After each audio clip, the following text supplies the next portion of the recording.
رسول پاک صلی اللہ علیہ وسلم احساس والے نبی ہیں، اور احساس حضور نے امت کا کیا، احساس والی زندگی گزاری، ہر لمحہ محبوب پریشان رہے۔ نبی پاک صلی اللہ تعالی علیہ وسلم کی حدیث اور روایت کرتے ہیں حضرت سلمان فارسی رضی اللہ تعالیٰ عنہ، اور ساتھ ہیں سیدنا بلال حبشی رضی اللہ تعالیٰ عنہ۔ فرماتے ہیں ہم نہ گھر سے نکلے، حضور نے فرمایا ذرا جلدی چلو، ایک ضروری کام ہے۔ فرماتے ہیں بڑی تیزی کے ساتھ آج روٹین سے ہٹ کر محبوب نے تیز تیز قدم مبارک اٹھائے، تیز تیز، اور فرماتے ہیں ایک گلی ہم نے کراس کی، دوسری گلی میں جو پہنچے تو پھٹے پرانے کپڑے، سادی سی بیوی، اور حالت بتاتی تھی کہ بیچاری کسی غریب گھر کی ہے۔ وہ سڑک پہ کھڑی تھی اور رو رہی تھی۔ میرے کریم رسول نے فرمایا بلال اسے پوچھو کیا مسئلہ ہے، کیوں روتی ہے؟ تو حضرت سلمان عرض کرتے ہیں میں نے کہا حضور میں پوچھ لیتا ہوں، آپ جائیے، کام بڑا ضروری ہے جو نکلے، میں معلومات کرتا ہوں۔ تو محبوب نے فرمایا نہیں، اس کے آنسو پوچھنے سے ضروری کوئی کام بھی نہیں، پہلے اس کی داد رسی ہوگی، اسے پہلے پوچھا جائے گا۔ روتے نہیں رہتے لوگ گھروں میں، لوگ گزر نہیں جاتے چپ کر کے، کتنے لوگ تڑپتے، کون احساس کرتا ہے؟ نبی پاک سید عالم صلی اللہ علیہ وسلم رکے اور اس خاتون سے پوچھا کیا بات ہے؟ اس نے کہا کہ بات کوئی بھی نہیں، میرا ایک ہی موٹا سا مسئلہ ہے۔ کہا وہ کیا؟ کہنے لگی میں غریب ہوں، اور غریبی بذات خود بہت بڑا گناہ ہوتی ہے، لوگ بڑا جرم سمجھتے ہیں اس کو بذات خود۔ میں نے شروع میں کہا نا کہ مذہبی سٹیج کی بھی صدارت غریب آدمی نہیں کر سکتا، کیونکہ غریب جو ہوا جد کول دتھی ہونی انہیں نیڑے بہنا ہے نا جی، جد کول نہیں انہیں تو پیچھے جا کے بہنا اینڈ تے کو کہڑا دتھی ہے۔ اس سٹیج پہ بھی غریب آدمی کی صدارت نہیں ممکن ہو ہی نہیں سکتا۔ میرے رسول پاک سید عالم صلی اللہ تعالی علیہ وآلہ وسلم نے فرمایا پہلے اسے پوچھو کیا مسئلہ ہے۔ وہ کہنے لگی میں غریب ہوں، بوڑھی ہو گئی ہوں، ساری زندگی غلامی میں گزاری ہے، تیل لینے آئی تھی 5 دینار کا، بوتل میں تیل بھروایا ہے، اور اب بوڑھی ہوں نا تو کمر درد کرتی ہے، پیر پیچھے موڑا ہے تو میں گری ہوں، تیل زمین پی گئی ہے، اب زمین تو واپس نہیں کرتی، لیکن واپس جاؤں گی تو ایک یہودی عورت کی ملازمہ ہوں، وہ درے سے مارے گی، کھال ادھیڑ دے گی، میں بڑی پریشان ہوں، اب نہیں مار کھائی جاتی، ہڈیاں بوڑھی ہیں، قربان جاؤں۔ حضرت بلال کو حضور نے حکم دیا، فرمایا دوڑ کے گھر جا 5 دینار لا۔ فرماتے ہیں 5 دینار لائے، تیل خرید کے دیا، تو پھر رونے لگی۔ فرمایا آپ کیوں روتی ہے؟ اس نے کہا بتایا نا غریب ہوں، غریب کا جرم کوئی نہیں ہوتا، لیکن پیس دیا جاتا ہے، پھر بھی مار تو اب بھی پڑے گی، اب کیوں پڑے گی؟ تو عرض کرنے لگی محبوبہ مار اس لیے پڑے گی کہ دیر سے کیوں آئی ہے۔ تو میرے کریم رسول اور وہ بی بی حضور ابھی آئے ہیں مدینہ طیبہ، امام یوسف صالحی فرماتے ہیں ابھی آئے تھے حضور، سبل الہدی والرشاد کے مصنف کہتے ہیں ابھی آئے تھے نبی پاک، وہ جانتی بھی نہیں تھی۔ تو سید عالم صلی اللہ تعالی علیہ وسلم نے فرمایا اچھا مار پڑے گی؟ کہا ہاں۔ او بھائی کونسلر جو کل آپ کو کہہ رہا تھا نا میں آپ کا خادم ہوں، کونسلر بے گناہ، بلکہ ہمارے SHO صاحب اگر چودھری پہ پرچہ آ جائے تو اس کو ٹیلی فون کر کے پوچھتے ہیں صاحب جی تہاڈے خلاف درخواست آئی ہے، کی کرنا ہے؟ تو غریب آدمی بیچارہ، اس کی غلطی یہ تھی کہ وہ غریب تھا تو اس نے ریڑھی لگا لی چوک میں، اس کو دبوچ کے لے گئے، تینوں پتہ نہیں اتنے نہیں کھلوئی دا، تو اس کے پاس کل انویسٹمنٹ ہی 5000 تھی، سارا لے گئے۔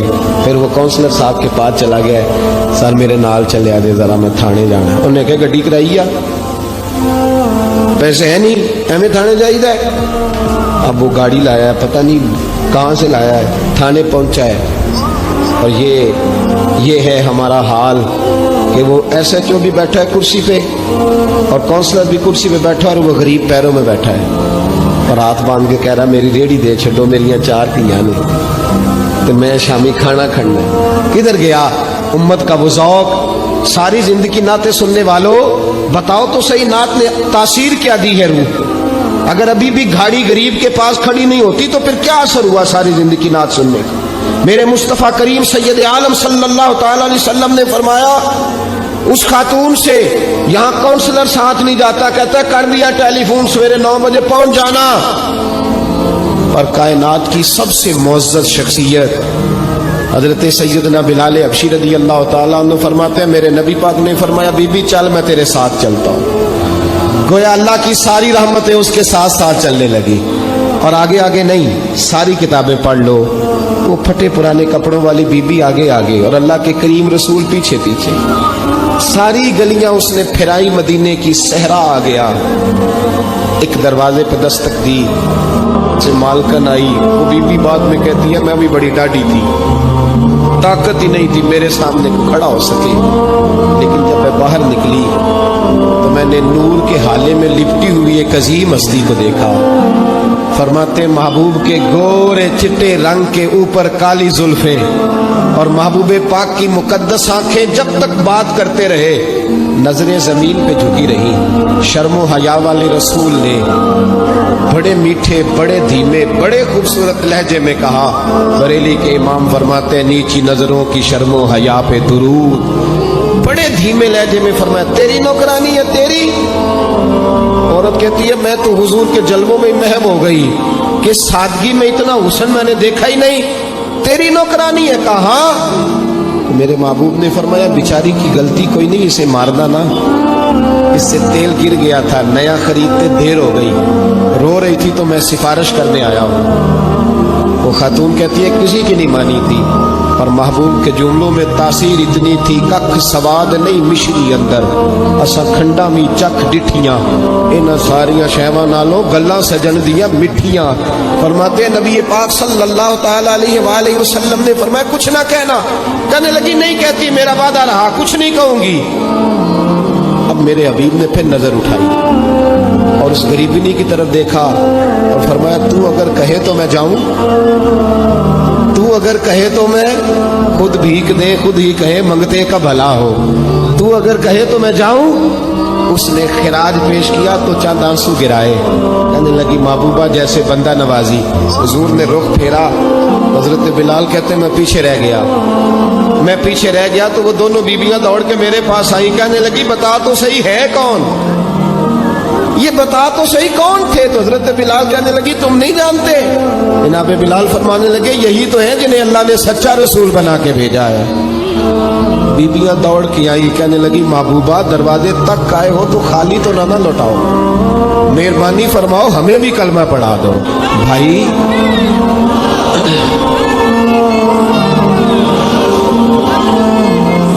اگر دولت احساس ہے نا پھر تو زندہ ہے. جو زندہ ہوتا ہے اس میں لچک ہوتی ہے, جو مر جاتا ہے وہ اکڑ جاتا ہے. اگر زندگی ہے تو پھر احساس ہونا چاہیے. اگر تیرے اندر زندگی ہے تو پھر احساس ہے, اور اگر تیرے اندر احساس نہیں رہا نا تو پھر زندگی